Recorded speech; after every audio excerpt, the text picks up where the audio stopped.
Bienvenue sur Africa 24 pour cette nouvelle édition de l'Africa Tonight. Voici les titres de l'actualité. La 53e session des chefs d'État et de gouvernement de la CEDEAO se tenait ce mardi 31 juillet à Lomé, au Togo. À cette occasion, l'Ivoirien Jean-Claude Cassibrou a officiellement été investi président de la commission de la CEDEAO. Fort taux de participation aux élections générales du Zimbabwe ce 30 juillet. Il est estimé à 75%.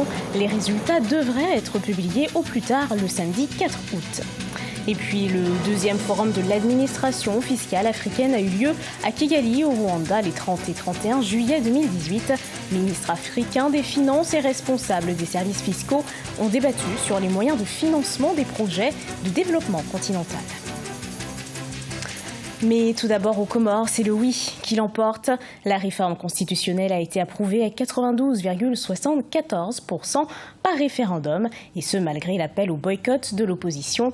Le projet de réforme constitutionnelle adopté lundi permet au président d'effectuer 2 mandats de 5 ans consécutifs et non plus un seul. Il supprime les 3 postes de vice-président ainsi que la Cour constitutionnelle. Pour rappel, la Cour constitutionnelle est la plus haute instance des Comores. Cette réforme fait également de l'islam la religion d'État dans un pays musulman à 99%. La 53e session ordinaire des chefs d'État et de gouvernement de la CEDEAO s'est tenue à Lomé, au Togo, ce 31 juillet 2018.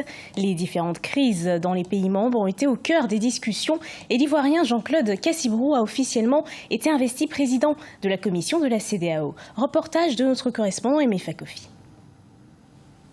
Jean-Claude Cassibrou, officiellement investi président en exercice de la commission de la communauté économique des États de l'Afrique de l'Ouest pour un mandat de 4 ans à compter du 1er mars 2018. C'était au cours de la 53e session ordinaire de la conférence des chefs d'État et de gouvernement de la CEDEAO. Il entend œuvrer pour la stabilité politique, le renforcement de la culture démocratique et l'accélération de la croissance économique dans la région. Avec une population de près de 370 millions d'habitants en 2017 et un produit intérieur brut de 550 milliards de dollars, notre région est déjà une force économique. Cependant, nos échanges intracommunautaires restent encore insuffisants, autour de 12%, d'un commerce évalué à près de 200 milliards de dollars. Cette 53e session des chefs d'État et de gouvernement de la CEDEAO est consacrée aux différentes crises, notamment politiques et alimentaires dans des pays membres de l'institution et le commerce international. Je voudrais saluer l'engagement personnel de chacun d'entre vous dans cet exercice exaltant de construction de l'intégration régionale en mettant en commun nos efforts face aux défis de plus en plus importants du monde qui nous entoure. La CEDEAO va connaître au soir de ce 31 juillet 2018 un nouveau président en exercice. Ce dernier présidera les destinées de l'organisation pour un mandat d'1 an. L'Ivoirien Jean-Claude Cassibrou, nouveau président de la commission de la CEDEAO, a annoncé sa feuille de route. Il s'est notamment prononcé pour un espace CEDEAO plus intégré. Richard Togbé, notre envoyé spécial à Lomé, nous en dit plus.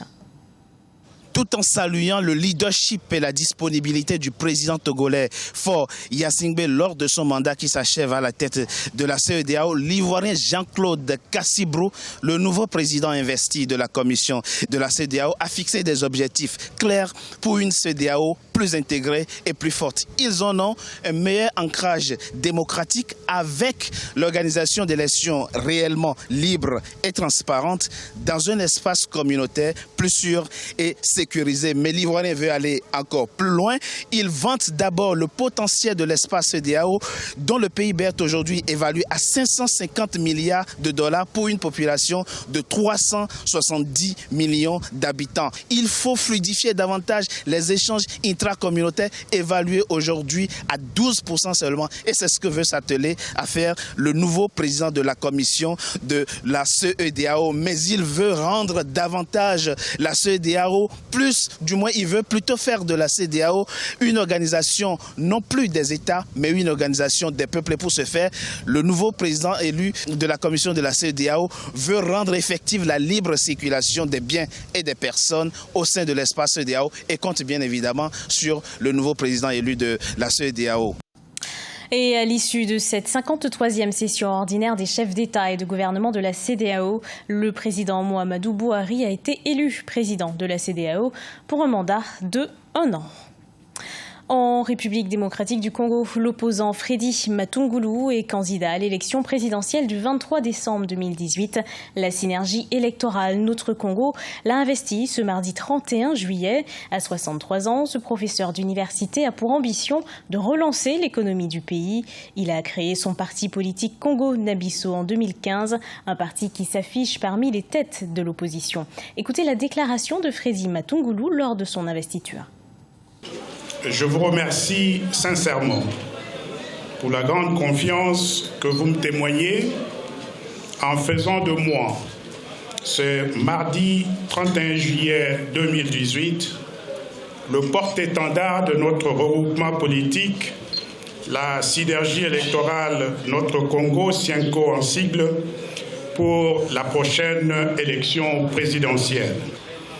En clair, pour moi, la quête pour la magistrature suprême a une finalité simple: faire enclencher en République démocratique du Congo un processus d'amélioration constante et pérenne du social des Congolais.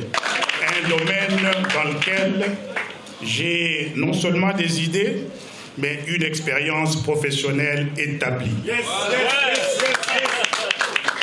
À cette fin, je mettrai toute mon énergie à créer et asseoir dans notre pays un environnement politique et institutionnel de progrès, un contexte dans lequel le bien-être de la population est l'ultime but de l'action gouvernementale.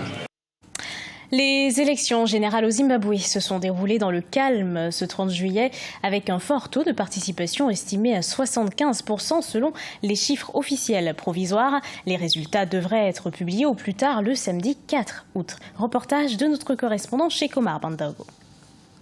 De longues files d'électeurs avant même l'ouverture des bureaux de vote. L'engouement a été grand chez ces Zimbabwéens qui ont voté ce 30 juillet dans le cadre d'élections générales, les premières depuis novembre 2017, date à laquelle l'ex-président Robert Mugabe a été évincé du pouvoir. J'ai bien voté. Pourquoi cette élection était importante pour moi? Je le fais pour mes enfants. Je veux que mes enfants aient une bonne vie parce qu'ils sont tous éduqués. C'est pourquoi j'ai dû voter aujourd'hui. Vous voyez que je suis venue avec mes enfants pour qu'ils puissent voir que je le fais pour eux et pas pour moi. Des élections générales, mais celle qui suscite plus de l'intérêt est celle présidentielle. Pour la première fois depuis 37 ans, Robert Mugabe n'est pas candidat. Et l'on note un nombre record de candidats, 23 au total. Cependant, l'élection oppose principalement le président sortant Emmerson Mnangagwa à l'opposant Nelson Chamisa, leader de l'alliance du MDC, le mouvement pour le changement démocratique. Nous souhaitons des changements au Zimbabwe. Quand il y a des changements, nous allons de l'avant. Quand je votais, je n'ai vu ou n'ai remarqué aucune tricherie.